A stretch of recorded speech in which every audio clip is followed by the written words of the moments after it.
Today we had a press conference here in Oak Street. I was happy that we were able to use this nice building here at HRA 35 Oak Street for this press conference, and we had a number of people here. Senator Terry Giarratana was able to say a couple of words, and Councilman Richard Reyes, the newly elected councilman, was able to say some words. And we had a number of residents and people from constituents from the area that were able to talk on behalf of how frustrated they were and insulted they were that the former mayor of the city of New Britain, Timothy Stewart, who is presently the Greater New Britain Chamber of Commerce president, made a comment in a Facebook back and forth that he was going on with a person here in the neighborhood, basically saying that the neighborhood here in North Oak area is run by inmates. That was a really big insult to this community. Particularly, this community is almost 80%, if not more, minority. And for him to call this area a place run by inmates was such a huge insult. So I could not sit down and let this go by.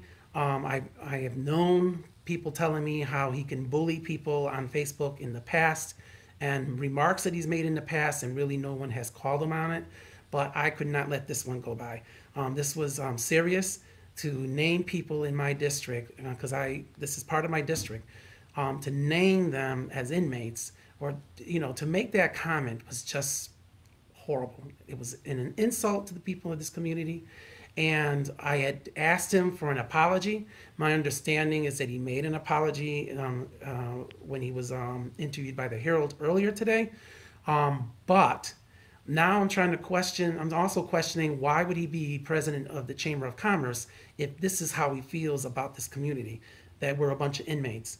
A lot of questions to be asked, and I think that the people who are members, the board members of the Chamber of Commerce, need to ask questions as well.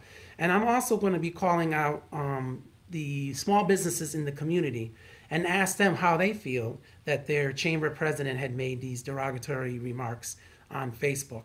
And it's here. We printed it out. It's in writing.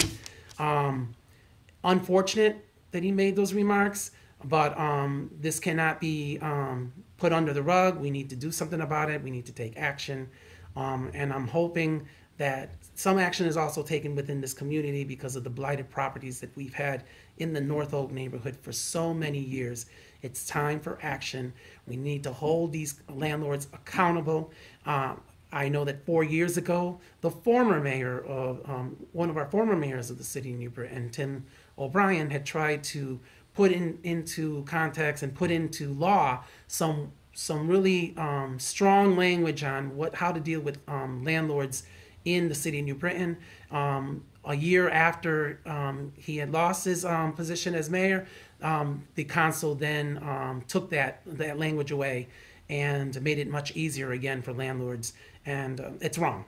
It's wrong. We need to hold landlords accountable for the blighted property. And there have been properties here in this neighborhood that have been boarded up for years and years. There's one property right now that had burned down last December, if I'm not mistaken, December or January. It's still boarded up. It's still in the corner. Why is it still there? I mean, why haven't they knocked that building down? Or if it's in good if it's structurally safe, then why hasn't the city of New Britain sold that to someone, an investor that can refurbish it and put it on the tax rolls? That's something that we need to discuss, and I'm hoping that the New Britain delegation is going to be looking into this one. I can guarantee you that. Because if something the city can't do, maybe there's something at the state level that we can come up with to either help the city or to push this along, because there are too many blighted properties in the city of New Britain, and they have to be dealt with.